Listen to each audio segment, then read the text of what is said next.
We get the show on the road. Carl Hiaasen's new novel is titled Razor Girl. Please welcome him to the stage of the Fitzgerald Theater.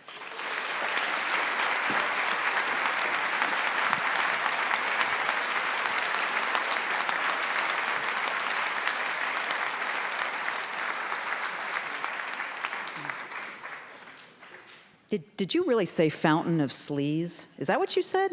Yeah, I've said it before. We're And proud you'll of say it. it again. We're proud of it. Wait till the election day if you don't believe me. Yeah. What do you think is so satisfying about that squirmy feeling even while we're laughing? Because I think that's part of what satire is. And I want to flesh that out a little more, but what is the deal with that? Well, first of all, I think this is a year that everyone is desperate to laugh. It does keep your sanity, and for those of us who are perpetually pissed off, I mean, it becomes, I mean, there is a therapy to reading it, and there's a therapy to writing it, believe me. I would do it whether it was getting published or not. It's sort of a socially acceptable outlet for some of my anger. But I think if you talk to a lot of writers who write humor, satire, at the seed, at the root of all of it is some anger and indignation, a sense of outrage about injustice. I mean, you can go two ways. You can get on a soapbox and scream and yell about it, or you can use the weapon of humor, which in the newspaper column as well as in the novels, it's far more effective. And you talk about making them squirm. You can write about these, you can write about politicians, for example, all you want to, ranting about it. But once you start making fun of them and it's hitting close to home, you really start ruining their day, which is the whole point. I mean, they don't like to be made fun of, right? No, they do not like. Isn't that funny though, that most politicians would rather have you rant about their policy than make them look like fools? Why? I think because I think they know how to puff up and fight back to the sort of soapbox rant, but they're not either clever enough or not. In some cases, they don't have a sense of humor anyway. We have a governor now in Florida who Rick Scott, who banned the use of the phrase climate change or global warming among all staff and agencies in a state where part of Miami Beach is underwater on high tide now, and he still won't let anyone say what's happening. So. And he has really no sense of humor. And I actually don't think he gets some of the columns I write. I really think they just go flying over his head. Yeah, when he banned that phrase, that was within state departments, wasn't it? That people were not allowed to actually use that phrase. The Department of Environmental Regulation could not use the phrase climate change. Anyway, I could go on about that guy.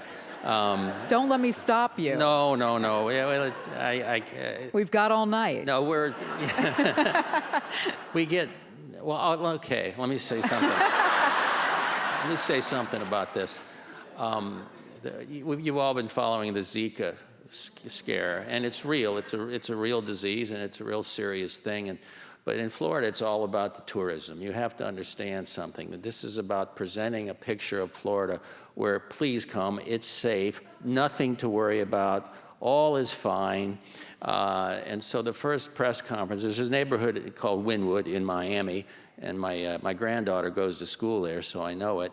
And that was where the first outbreak was, which means that was the only place where people were showing symptoms. People were getting bit all over the place, but that was... So Rick Scott goes down and he's going to hold a reassuring press conference after news of this has been leaking out for a long time, and there's a graphic behind him, and it's a map. It's a road map of Wynwood, and there's a square area, and he said that's where it's contained. There's like 54th Street. And it's like the mosquitoes can read. They're not going to go because they're going to stop. They're going to come to the stoplight and say, "Oh no, we can't go past there." And it was the most insulting thing in the world. And he's very soberly, seriously saying, this is the only, the rest of Miami is perfectly safe. These are freaking mosquitoes. They'll go wherever they want. They'll bite whoever they want. So that's what we're dealing with. That's Florida. You're doing aren't you doing an event soon with Dave Barry? Didn't I hear you say that? Yeah, Dave and I are doing a thing in I think at the end, next week, I think in Miami, we have a thing together. And then we're doing another one for the First Amendment Foundation in Florida in October, where we're just going to get up and be silly. He's on tour with his new book, and which is called. He talks about the punchline state of Florida, and he says, if states were characters on Seinfeld, Florida would be Kramer.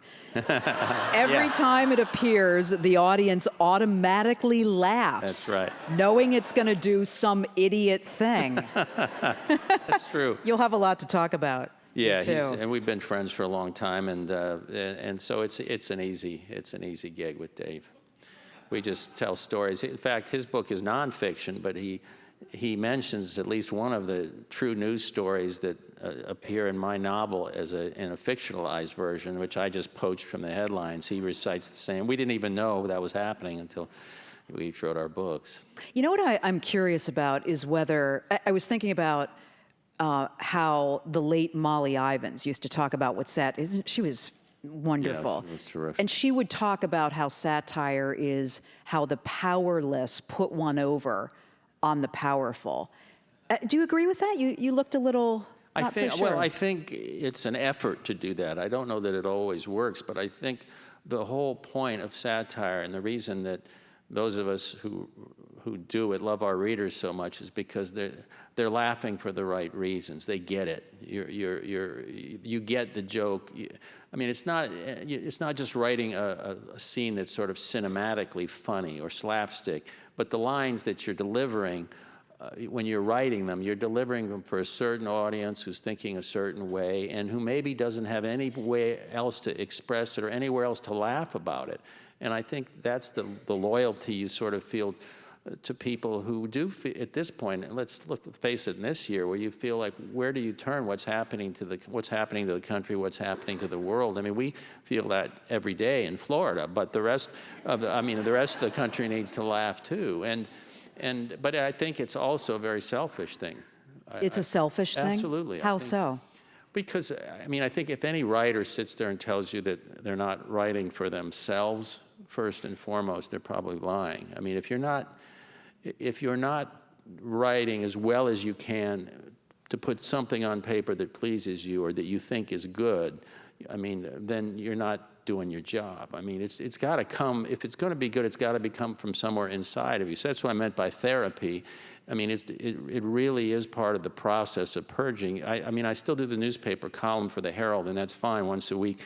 But there's a lot left unsaid or unexpressed, and you can actually sometimes get closer to the marrow of true life with a novel and with humor than you can when you're working out of a notebook in a newspaper. I mean, you ask any newspaper reporter, and we talked about it today over at the Star Tribune, that you write a story, and that's what you can get in, but there's a lot that you just can't get into that story, and the novel gives you that broad tapestry to go and do it. And I mean, I don't think you start out with the mission of anything other than entertaining people, but you have to entertain yourself while you're doing it. You know, I'm appreciative that you said that about the way you can tell truth in fiction. It's something that I talked about with Elizabeth Alexander last week.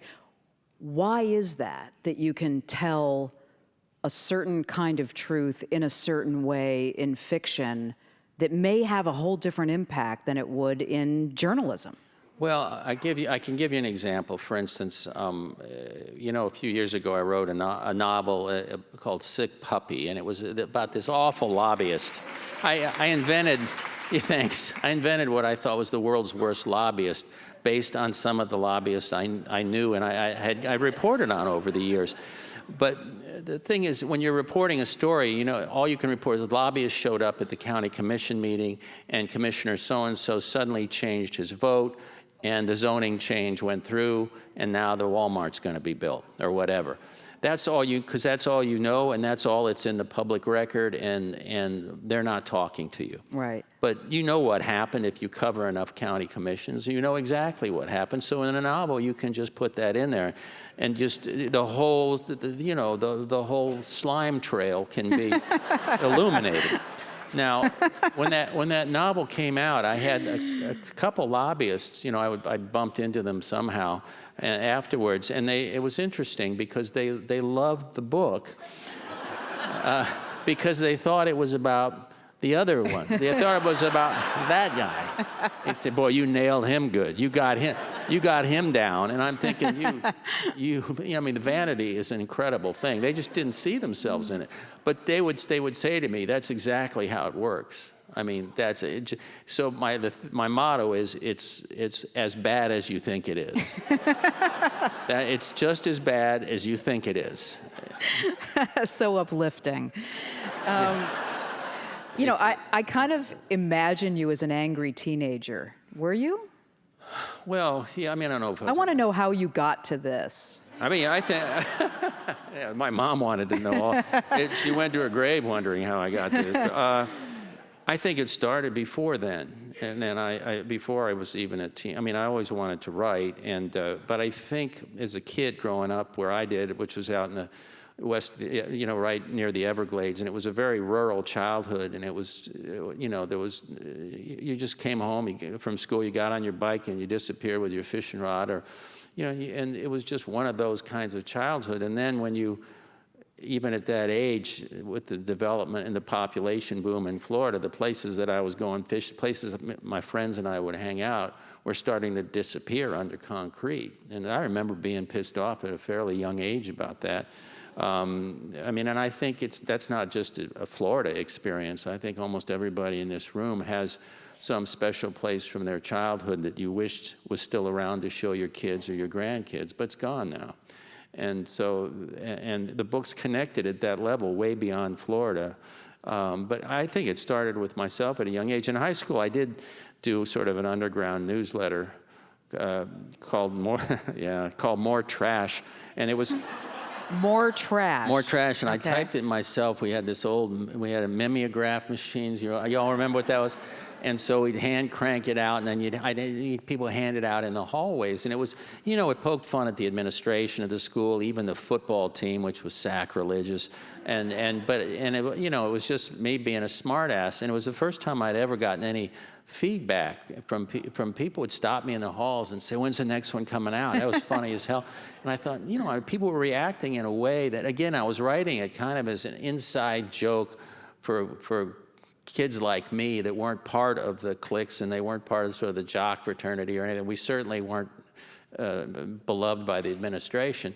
And I thought, well, maybe I'm on to something. But it was nice because to have someone stop and say, I laughed my ass off at your newsletter. And, that, I think, set me on this dark path. I think that's What did the principal think of More Trash? I don't think he liked it very much. And you didn't care? I couldn't give a rat's And you ass. still don't? I still don't.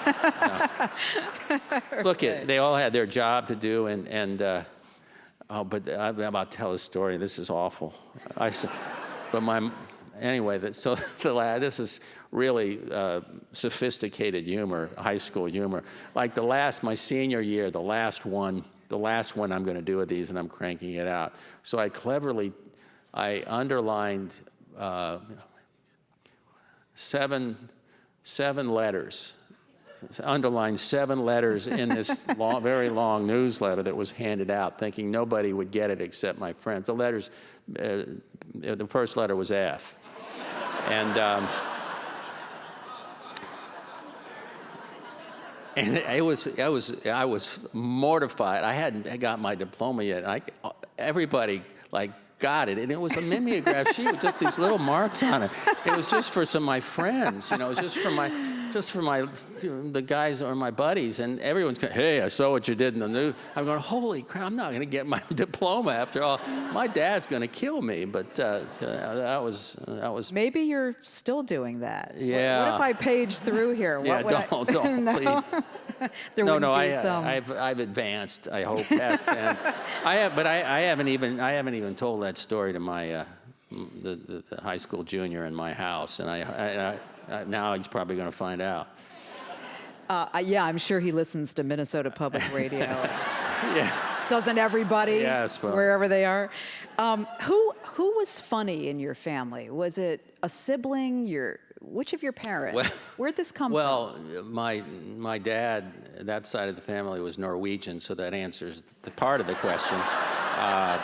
That would be a no. It wasn't Not him? a lot of yucks. Not a lot of yucks. But I will say, even though my dad was a more serious guy, he's also the one that gave me, told me to read Catch-22 and said, you got to read this. Really? This is a funny book. He's also the one that would sit there and say, you know, laugh. He loved to watch comedy acts, you know, Mike Nichols and Elaine May back in those days, and he was the first one to bring home Bill Cosby albums, which in South Florida, trust me, and when I was growing up, you know, that's a big deal. And but I mean, so he had a sense of humor, but his you know, he was just you know, a grim Norwegian. And my mom was We know the type. we're on hallowed ground here We for are. this. And my mom was half Irish and half German, so I think it was that quarter Irish that probably she had a good open sense. I mean, the German, no laughs there at all. I'm sorry, but you know what I'm talking about. There was just not much, and but I think probably my mom. And although I have to say that when I started doing these novels years ago, and she was raised in this pretty strict Irish Catholic household in Chicago, and you know, my aunt was a nun, and my uncle was a priest. Wow. And here I am writing some of what I write, and I was always nervous about. I think maybe you always are with your mom. I was always nervous about the language, and you know, I just thought, oh my God, she's going to have I don't know how much she actually read. She always said she read the books, but I think she got to like page 3 and said, well, okay, that's that. Oh boy, he's done it again. But I know she was faithfully read everything I wrote in the newspaper. You know, I mean, Wow. I think that was probably what made her the most proud, if I had to guess. When did you know you were funny? That's a good question. I think, well, going back to maybe high school and I, you know, having people say they like that silly newsletter, and then I would write little things and show my friends, and they would laugh, but I didn't think about, you know, I mean, when you get into the newspaper business, I was covering, you know, I was on the city desk and doing all this stuff, and it wasn't your job to be funny then, Right. But I knew that I wanted to write more than that, and I wanted to write satirical things, and I wanted to write about things I cared about, and I cared about Florida and what was happening to Florida, and I had targets in mind even at a young age that you know, I mean, I thought I really want to be public enemy number one to the Chamber of Commerce. That was my one goal. And hey, and but I got to say, one of my proudest moments was at some point after some column I wrote in the Miami Herald, one of the Miami City Commissioners, he had a resolution that he put out just condemning me on general principle. For something I had Is done. that real? And I called, Is that true? That is true. And I called my editor in New York at the time I was with Putnam's, and I said, "Is there any way we can get this on the book jacket?" I thought that was the best blurb, you know, we could possibly get, is to get this guy. But no, so I was always a little bit of a bomb thrower, I guess, like that.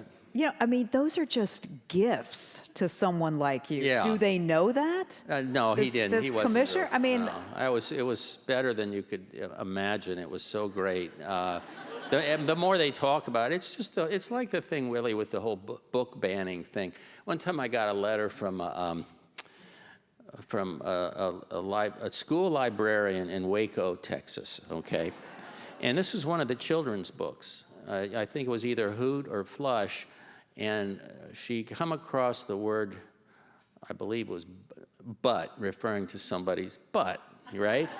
And I mean, it was very mild. There was nothing in the book, but she said, we're taking your book off the shelves. And And she said, I took your book and I took it into the cafeteria. And I showed it to some of our cafeteria workers, and they agreed that it was obscene. I was turning cartwheels. I was so happy. And I wrote a letter back that was probably, I don't think my publisher appreciated, but it made me feel good.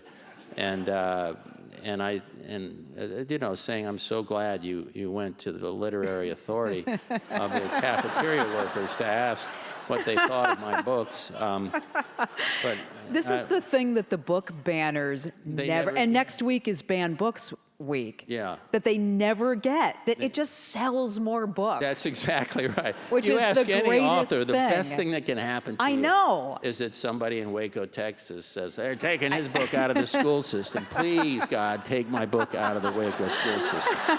Thank you, God. How long has it been since you've been on the banned book list? Oh, God, I don't know. And not all of them get banned. I try. Darn it all. But I think going back to, I don't know. I mean, you know, they're a little sensitive with the kids' books, but if you read what,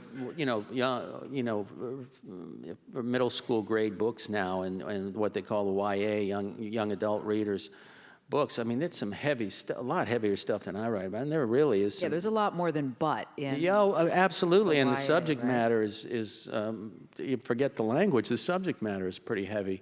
So, I mean, I think, it's so different from when I was a kid. And, you know, I mean, I love the Hardy Boys. I've read every Hardy Boys novel there. It was a big deal, but we didn't have the library selection. You know, you couldn't, you know, there weren't books about, being in an abusive household or being all the things that, I mean, the heavy stuff, we just didn't have that. So I think it's come a long, long way. And it was interesting, you know, after 9/11 and then after some of the, recession, the financial stuff, the hardback fiction market for adult books, grown-up books took a hit. Everybody was more buying nonfiction if they were buying anything. Right. Well, the one segment of the market that hung tough and even prospered for all of it was books for kids.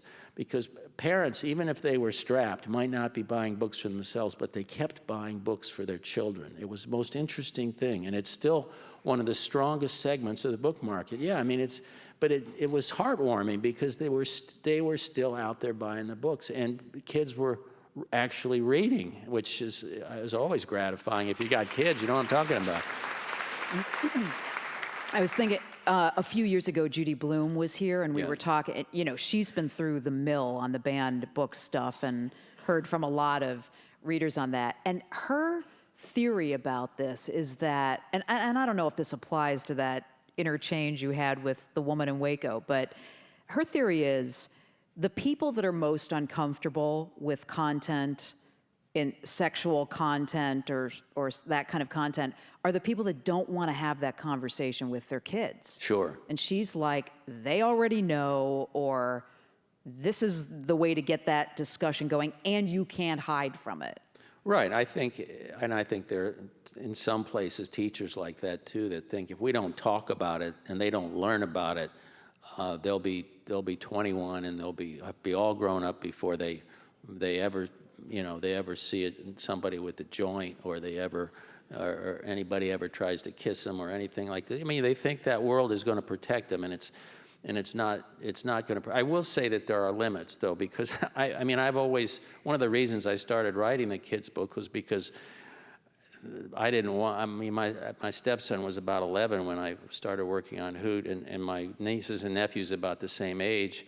And they weren't allowed to go anywhere near the grown-up novels that I was writing, but mainly it was the language, but it was also, there were adult situations that I didn't think, I was a dad and I just didn't think it was good. And so I thought, well, if I write some books for kids, that I can, at least I can put something in their hands and say, here's what I do for a living, here's what, and I felt if nobody else read those books but the kids in my family, that would be worth doing, at least one of them. Because there was always been sort of a cutoff at like age 13 or 14 in our house about when they could, Dad, when can we get that one off the shelf, But I'll tell you a funny story. I was at a book signing in Miami, and this was the novel before this, it was called Bad Monkey. And Thanks. It was a pretty disturbing thing. But there was a monkey on the jacket, and it was a nasty looking monkey. And there are no good monkeys, by the way. I learned that on the Bad Monkey book tour, because everybody at the end, in every book signing line, there was one person that, like myself, once had a monkey as a pet, and the story never ended well. But anyway, this monkey was some kind of snarling monkey on the jacket. It was really a cool jacket, but I think at some level a kid might say, oh, it's a book about, well, this was a book event for the grown-ups, but there were some kids there that had the kids' books wanting me to sign, and the kids' books usually have a one-word title, and most parents can figure out what's for the kids and what's not. So I'm waiting in line, and there's a young girl, can't be more than 9 years old, and she's clutching to her chest a copy of Bad Monkey. And she's in line with her mother. So she comes up, and I said, hi, and she tells me her name. And she says, would you sign this for me? I said, oh, you mean it's your mom's book, right? You're holding it for your mom? She goes, and she's, no, it's for me. And I said, you try to be diplomatic, but I said, and I just looked at Mom, maybe in a few years. And she goes, oh, no. We don't believe in any censorship in our house. And I said, okay. And then this little 9-year-old looks at me, and she goes, oh, this is no big deal. She said, I've already read Lolita. Whoa! And all I can think of in my mind is, and I'm going to be reading about you in a headline someday. In my sick mind, I'm going, oh, my God. Oh, you've already read Great, Lolita. Yeah, here's Tropic of Cancer. Go, have a good time. Jesus Christ. I don't mean to be old-fashioned about it, but, they got their whole life, okay, to read these books. Let's feed it to them when they're 9. That's great. So... And the only good thing is that she wasn't there with a 70-year-old date. That was...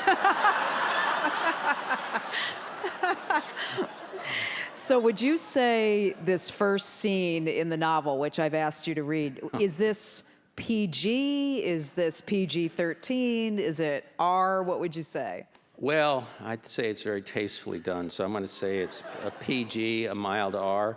Now, I haven't read it aloud, but can I say it is based on a real thing that happened down in Florida, a real traffic accident. And I took it and ran with it, but the actual particulars of the accident are right out of the newspaper. And it's one of the things that in Dave Barry's book, too. He talks about the actual accident. But yeah, you want me to read it? Yeah, if you would. You do say, this is a work of fiction, but truth is stranger than fiction in this category. This really happened? This really happened.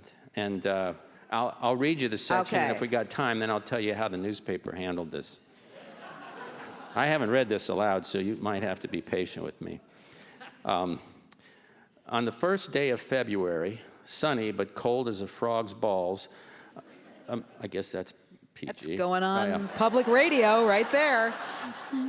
A man named Lane Kuhlman stepped off a flight at Miami International, rented a mainstream Buick, and headed south to meet a man in Key West. He nearly made it. 27 miles from Kuhlman's destination, an old green Firebird bashed his car from behind. The impact failed to trigger the Buick's airbags, but Kuhlman heard the rear bumper dragging. He steered off the highway and dialed 911. In the mirror, he saw the Firebird, its grill crimped and steaming, pull onto the shoulder. Ahead stood a sign that read, Ramrod Key. Kuhlman went to check on the other driver, a woman in her mid-30s with red hair. Super duper sorry, she said. What the hell happened? Just a nick, barely bleeding. She held her phone in one hand and a disposable razor in the other. Are you out of your mind? Said Kuhlman. The driver's jeans and panties were bunched around her knees. She'd been shaving herself when she smashed Kuhlman's rental car. They're shocked. I got a date, she explained. You couldn't take care of that at home? No way my husband would get so pissed.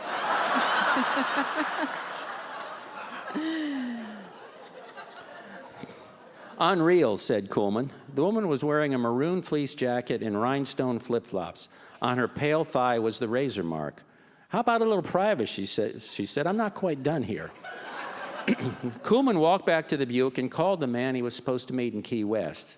I'll be a few minutes late. You're not going to believe what just happened, he said on the man's voicemail, leaving it at that. The cops arrived and wrote up the red-haired pube shaver for careless driving. Naturally, she had no collision insurance. That would be Avis's problem, not Lane Kuhlman's. A tow truck hauled away the Firebird, which needed a new front end, including a radiator. The woman approached Kuhlman and asked for a ride. Tell your date to come get you, he said. One of the police officers had pried the damaged bumper from the Buick, and Kuhlman was trying to fit it into the back seat. He doesn't have a car, said the woman who'd buttoned her jeans. She was attractive in a loose and scattered way. Kuhlman had a weakness for redheads. See, I work for an escort agency. We go to where the client's at, she said. Yes, I understand the concept. The woman's fleece was unzipped, and beneath it she wore a black sequined top. Her toes must be freezing in those flip-flops, Kuhlman thought. The temperature was 55 degrees with a biting north wind, Arctic conditions for the Florida Keys. My name's Mary, she said, spelled like Merry Christmas. My name's Bob, said Kuhlman, spelled like Bob. Does that mean you'll give me a lift? Why not, Kuhlman said, the worst mistake he would ever make. So that's, no, thanks. Yeah.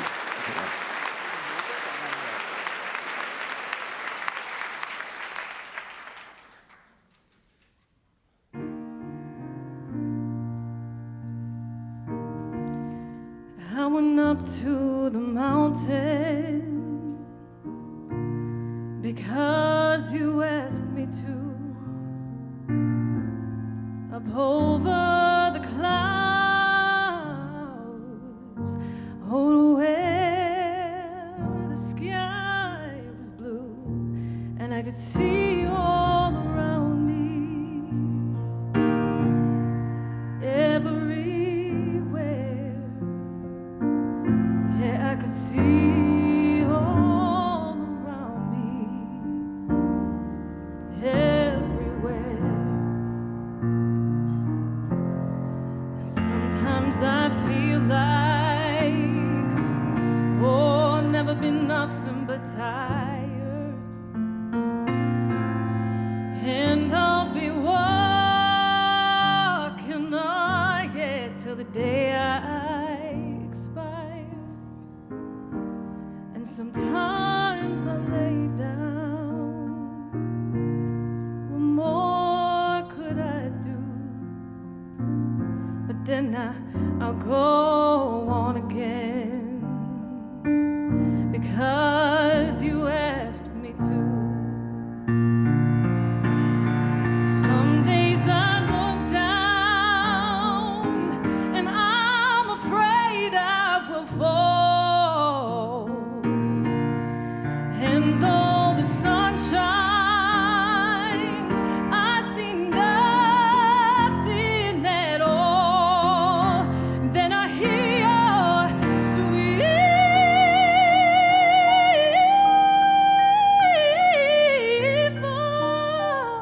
voice, and it's calling me in. Yeah, it's calling me in. And it's telling me softly that you love me so, that you love me so, that you love me so.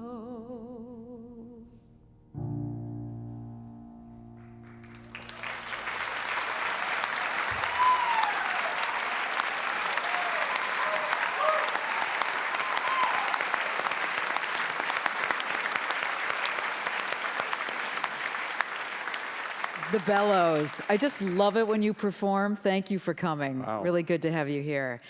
You're listening to Talking Volumes at the Fitzgerald Theater with writer Carl Hiaasen. His new novel is titled Razor Girl, and I'm Kerri Miller.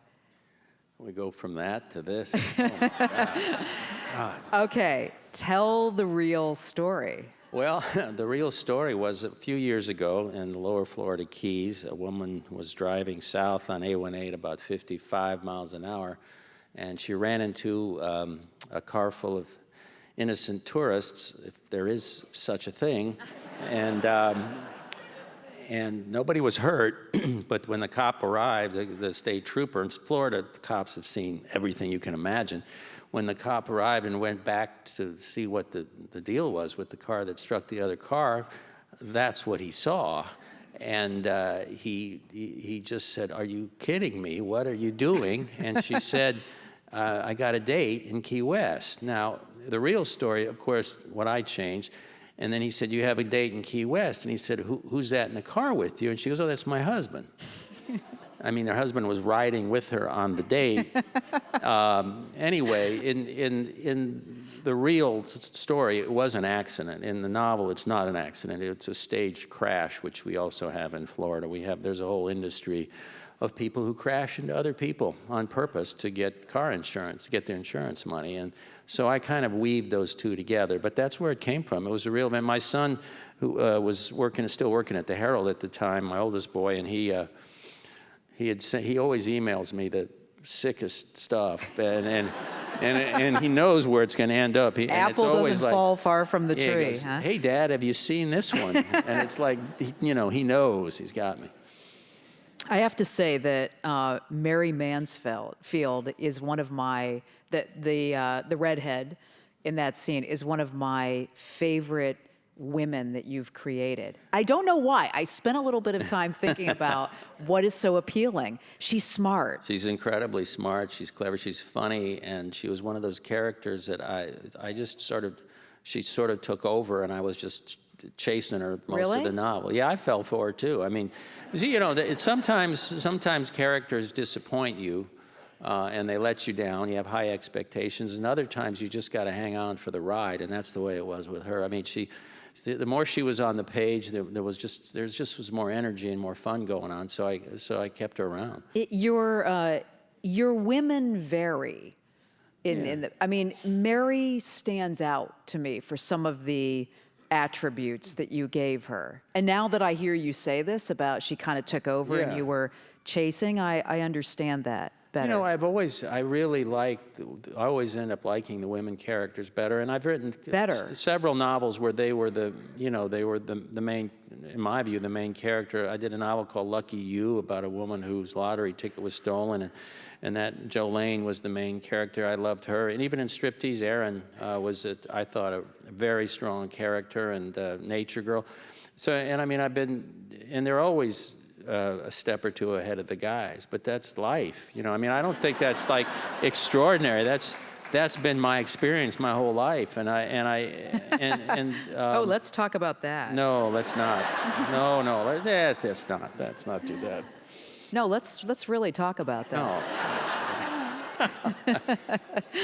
No. Tell me more.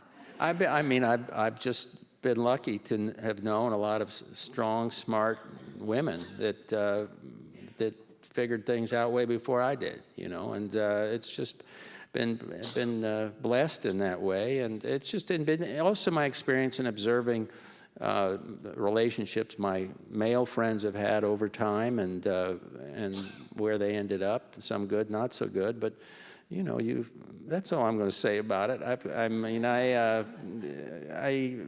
I think it's important to. Part of the things you learn as a journalist is you do learn, if you do your job, you learn to listen to how people really speak and listen to how they interact. Mm-hmm. And part of creating a good character on the page is having an authentic person. And no matter what they're doing, whether it's a criminal or whether it's the hero or a cop or whatever, a doctor. And I think that, and I've spent a lot of my life, listening to women talk to me, and I've picked up on some things, It's interesting to hear you talk about the authenticity, because while I know you draw from real life in Florida, you create some pretty absurd scenarios. Sure. And yet the skill is channeling that authenticity in the midst of some of these really absurdist situations. Well, yeah, I mean, that's sort of the trick of satire, and especially if you want people to keep turning the pages, you have to, it's a high wire act to balance the sort of the suspense and keeping the story moving, and then the humor. You want them laughing on every page. So you have to make the situation, while it may seem incredible to a lot of people in Florida, it's really more like documentary. They don't even blink at this stuff. But to a normal person in a normal place, there is absurdity to it. But there's almost nothing in this novel or any of the novels that I can't come back with and tell you a story like that or something similar. Really, some of that stuff in Bad Monkey. Which, really? Tell me which. Well, just the crazy scenarios. For instance, the monkey with the diaper and Oh God, yeah. You've never had a monkey, but if you did have one, you would have some Pampers in the pantry because. But I'll give you an example if you got a second from Bad Monkey. There's a character in there called the Dragon Queen, and she lives in the Bahamas, and she's a voodoo person. Right. That was very much drawn from a real individual. And I had known, and at least three of her boyfriends that I know of had expired under suspicious circumstances when they broke up with her. Swear to God. Wow. And one of the guys who's a friend of mine was telling me about his uncle that happened to her. And I was down in this remote island off Andros Island, and I said, "Can you take me? I want to see her house. I think she'd be a great character for a novel. I'd like to see her house." And this is a big, strapping guy, and he said, "I'm not going anywhere near her." And he said, "And if you see her, don't look in her eyes." And she said, "I'll take you to the bottom of the hill and drop you off, but you're going to walk the rest of the way." And I didn't have the courage to do it because everybody was scared of her. But I mean, she comes off, and you think, "Oh, this is a caricature," and then on a later visit, I actually laid eyes on her. She exists. She was in prison the first time I was there. Yeah, for burning down a boyfriend's house, and then she was out the next time I was there. So I did get to see her, but that's what I'm saying. Did you look in her eyes? No, I was about 300 yards away in a boat, and the guy who was driving the boat wouldn't look in her eyes. 300 yards away, I swear. It's hilarious. This Buck Nance. Yes. The guy that I think of, obviously, he's drawn from the Duck Dynasty. Yeah. Thing. Yeah, possibly. Yeah. I mean, he is absurd. The scenario, no. They're out there. Not really. The shows are absurd. This America's fascination with redneck culture is absurd, and that's what you have to understand.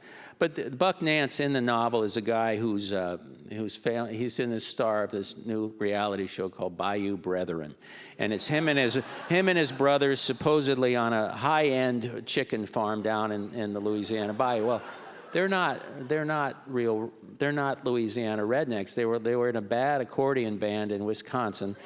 And some of you are from it, and they had the beard going, and they basically won an audition, sort of, and they had to have coaching. They had to have redneck training to teach them, how to run the ATVs and the shotguns and stuff that we all do in the South, and it had a Cajun dialect coach. But he starts believing his own press clippings and acting out some of the intolerance. They build him a fake church on this, and he's a fake deacon, and he gets to make fake sermons about patriotism and America and immigration. And he gets himself in trouble because he goes down to Key West to promote his show, and he's had bad intelligence that Key West is a good place to be telling these sorts of jokes. It's not. So, but anyway, listen, it's not that far-fetched because if I'd written all that, the book manuscript had been turned in this, and this summer, in July, I turn on the Republican National Convention in Cleveland, Ohio, in the year 2016, and one of the kickoff speakers is a dude from Duck Dynasty. That's true. A guy who plays a redneck, who's now a multimillionaire, but he's just an ordinary guy getting up to talk to the Republican Party about ordinary values. I mean, and I was pissed because I never dreamed of having my character address the Republican National Convention.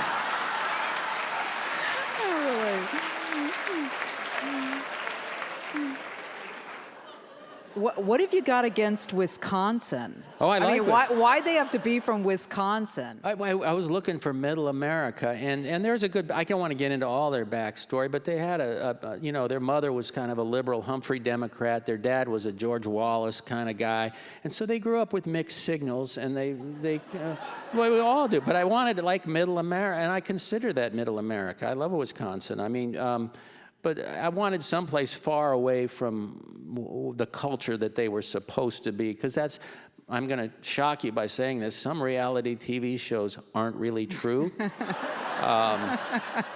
Don't get upset, but this is not out of the realm of possibility in Hollywood. They'll do anything to cash in on a franchise. So that's all that was. You know, I apologize in advance if you read it, but like I said, it's one of these examples where you're trying to write satire and stay ahead of the curve, and then there's the GOP National Convention, and you think... You really have an ear for low-life lingo. Thank you. I mean, yeah. Where'd that come from? Part of it, I think, is just years as a reporter, you listen to how people really speak, and they don't speak in perfect sentences and run-on paragraphs. And when you sit down and talk to a cop to ask him what happened with the crime, he doesn't talk for 3 pages and explain how he got the evidence. No, it's the low-life lingo. Well, I'm getting to that. Okay. But I remember one time I was interviewing a biker guy. He was with a biker gang in Florida. He was with the Outlaws motorcycle gang, and he was in prison. And his nickname, this is a sort of a giveaway, was Stitch. And he was doing time for murder, or I think it was he got him on a manslaughter. It was a bar fight or something.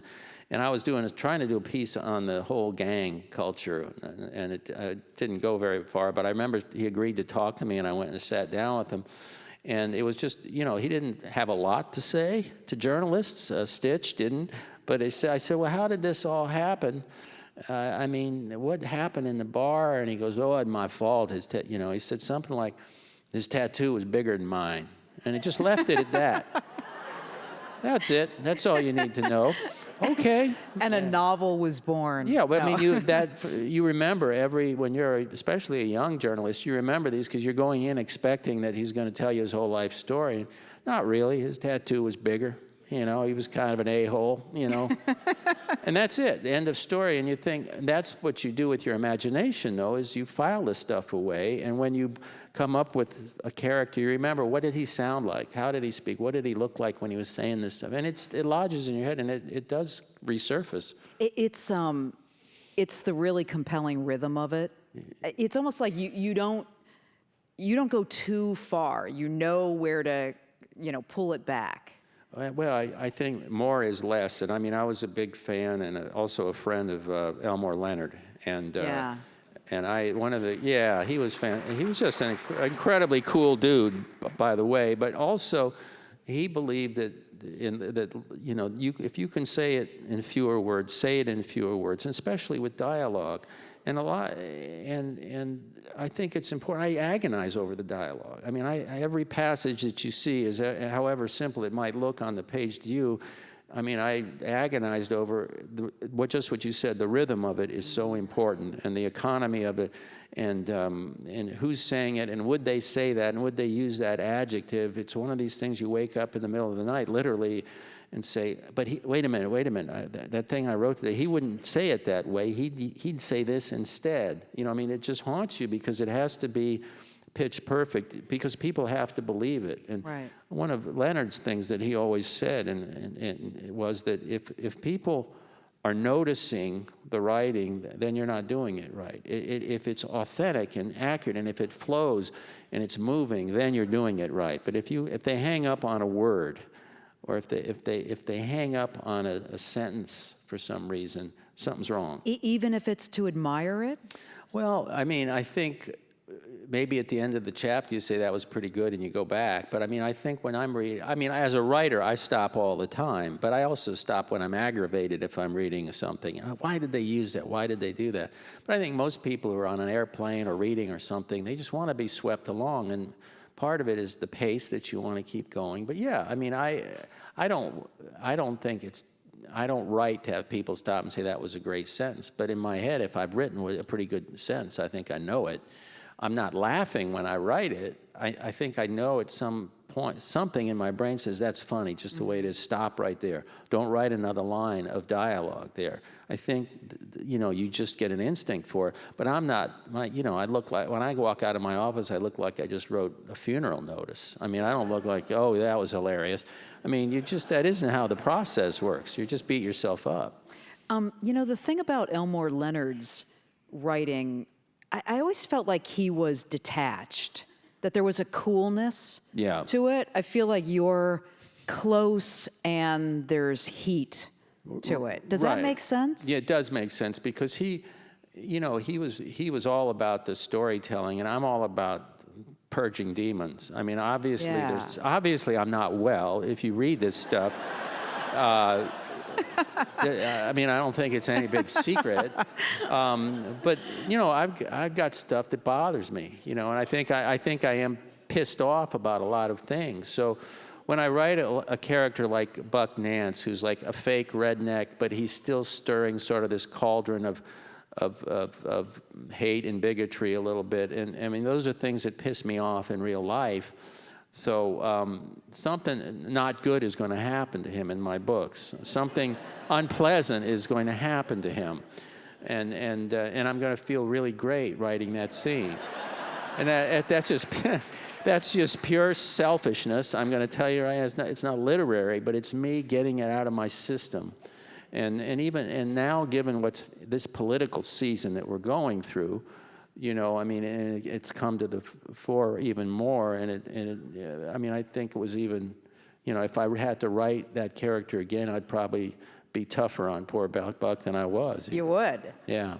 I was reading something that Leonard told the New York Times about good guys and villains. He said, the bad guys are the fun guys. Yeah. The only people I have trouble with are the so-called normal types. Their language isn't very colorful, and they don't talk with any certain sound. Which, I mean, there's a lot of ambivalence with your characters. They're not all good or all bad, right. Are they? I mean, that's the trick, I think, is that and this is a lesson you learn the hard way in journalism, is that even the people that you think are heroic or the good guys or whatever can end up disappointing you. And so there is an ambivalence. And you also know that even, for instance, even old Stitch sitting in that jail cell, there was a code that he lived by. And I don't want to be trite about it, but you could be talking to a murderer, a bad dude, a real awful guy, and then he mentions the kitten that he had when he was 7 years old, and there's a tear in his eye, and you're thinking, so there is some sort of shred of humanity there. And if you're going to write real-life characters in a real-life way, you have to acknowledge all those facets of the personality. So there's a trick to it. And I think also, I mean, I'm not sure I agree with what he said. I think that the good guys or the ordinary, I don't think there's anybody who's ordinary. I don't think... and I think if you can listen to anybody long enough, it's going to get interesting. And that's because, I mean, as a journalist, you're covering, bond hearings for a sewage project, and you're sitting there with your notebook. I mean, you got to make that interesting. So this is nothing from what you know what I'm saying. Does Buck Nance have any redemptive qualities to him? I won't give away the ending of the book, but I think he comes face to face in this book, in Razor Girl, with one of his own creations. Basically, someone that worships the show and digs his rants about Muslims and Catholics and African Americans and all this stuff, and who really believes it. He's not acting. This is a guy, he's just a fifth-rate burglar who has become fixated with this TV show. And Buck Nance comes face to face with him for a long period of time, and I think he starts to realize that, holy crap, this guy might not have been like this before he started watching my show, and now he worships me. And there's a realization moment. I'm not saying he's a great hero, but I'm saying that it's an awakening. Did you finish this before the presidential campaign, or? Yeah, I did. I finished it. I turned it before it got into full swing. I mean, Okay. Trump had already declared his candidacy, But it was before it really got rocking and rolling. Yeah, I turned in the manuscript, yeah, and then just, watched in disbelief, as I am now, in disbelief that we've come this far. And this is, again, this is, Tom Wolfe couldn't have written what's been, this is Bonfire of the Vanities times 10. So, yeah, it's been interesting, but again, I think that any writer who tells you that this isn't some sort of, I think you have to be personal for it to be really, really good. And so there are stuff in there that I put in there just because I wanted to. It maybe had no literary value at all, but I just said, you know what? I want to do this to that guy. It made me feel better. I need this. Yeah, I need this. How about a scene here, and this is from the latter part of Oh boy, the what novel. have you got me reading now? Let's see. It's marked. This is all new territory. Oh boy. Let me just see where this went in. Oh boy. All right. This is. Oh boy. This is Mary, the driver, Razor Girl, and has now hooked up. This is the main character in this book was in Bad Monkey. Andrew Yancey, who's a cop and down in the Key West, who lost his badge, and they busted him down to health inspector, Roach Patrol. And I felt bad. I left him at the end of that novel, and he hadn't really dug himself out. And I thought, I've never brought another character back in the next novel, but I got to give him another shot. I felt bad. So anyway, his path and Mary's path collides, and then something happens. And she's driving him. Mary made it to the hospital in 6 minutes flat. She was sharp behind the wheel, the best Yancey had ever seen. He told the ER nurses he's fallen on a rake. If he'd given the truth, the police would have been called and a report would have landed on the desk of Sonny Summers, who didn't want Yancey near the conch train case, the Buck Nance case, or any other case that was making news. The sheriff wanted Yancey offstage counting cockroaches. Mary said, "What a whack job. I didn't see the knife until too late. This is all on me." Benny Krill had made one spazzy swing with the blade and sliced Yancey's belly. "How are you feeling?" Mary asked. "Stupid and mortal. No vital organs nicked, but 19 stitches. The doctor wanted Yancey to remain in the hospital for a few days. He promptly bolted. Mary took him back to Big Pine and helped him into the house. Collapsing on the sofa, he tore off the paper gown to examine his bandages. "Blood is seriously not my thing," Mary said, losing color. "You've done more than enough for me. I'll call you a cab." "I don't want to go. I do, but I don't. You're in rough shape, Andrew. Mainly my ego. Full disclosure, I suck at the nurturing thing. One summer I worked at a nursing home and it was a disaster." Queasily, she untied his bloody sneakers and tossed them in the trash can. Through the window, he saw a small, shiny sedan idling on the street. "Doesn't look like a cop car," she said. Yancey swallowed 2 Percocets. "Whoever it is, we're not in the mood for company." "Then I'll let them know." She was out the door before Yancey could object. He tried to rise, but his roaring skull weighed him down. The numerals on his phone were shimmying beneath his fingertips. He detected a fresh text from Tommy Lombardo, something about Clippies, but the words smeared together on the screen. Yancey lay shaky and exhausted. He eyed the Remington, which he was too weak to reach. After a few moments, he floated free, forgetting about the raw wound in his gut and the strange car parked in front of the house. When he opened his eyes, Mary Mansfield was gazing down at him. "I figured out who you remind me of," he said. "Susan Sarandon. I've had a crush on her since Thelma and Louise." "That's the nicest thing you ever said. It must be the hair." "No, also the laugh. I'm a sucker for throaty laughs." Mary stroked his cheek and said, "Can you sit up? These gentlemen want to talk to you." "Guess what I think?" Yancey said. "I think Blisters snatched Buck Nance." Some people got plastered on heavy painkillers, but Yancey found himself cogitating with marvelous clarity. "2 birds with 1 stone. Let's go get him," he burbled. "Andrew, listen to me," said Mary. "Who are those guys?" he inquired, finally noticing the strangers. "They said they're looking for a diamond ring." Yancey sagged. "Not tonight, fellas. Go away." But they didn't. So, yeah, that was... he's in a little bit of trouble.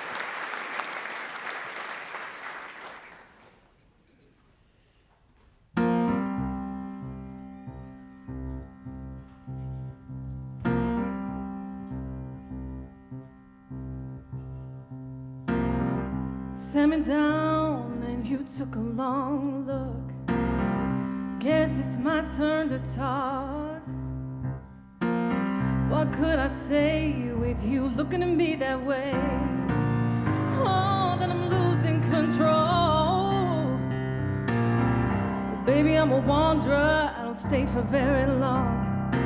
Tonight I'll be here, but tomorrow I'll be gone. Then you said with a smile, as you built that fire, oh, you mysterious girl, you've got eyes of the north, and you know how to use them, baby, but they always get what they want. My hands are tied, but you got those eyes. Oh, don't come any closer. So put me in my place, won't you tell me what to do? You better make me believe, 'cause I'm weak in the knees and I'm begging you please. Oh, can we figure this out? 'Cause I'ma tell you now that I like what I see.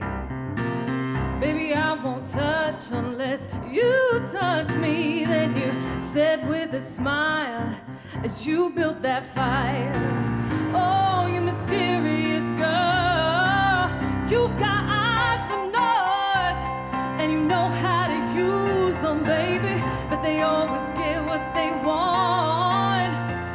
My hands are tied, but you got those eyes. Oh, don't come any closer.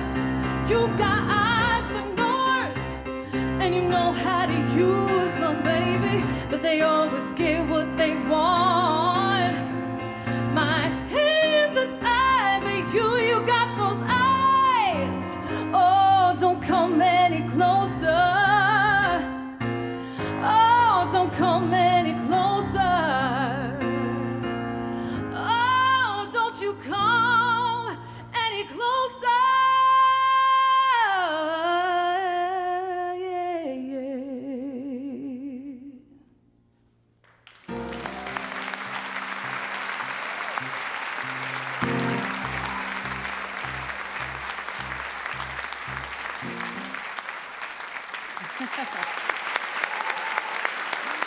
Thank you, the bellows.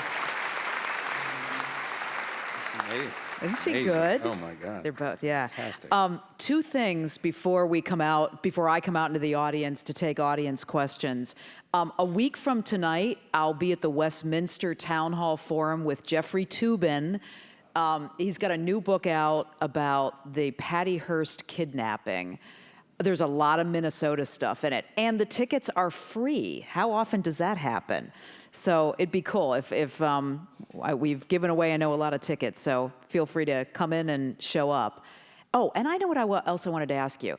I'm just gonna say this. It was cool that Garrison Keillor left a little note for you. Can I say that at the hotel? Yeah, I mean, this was unbelievable because, like I said, this is hallowed ground.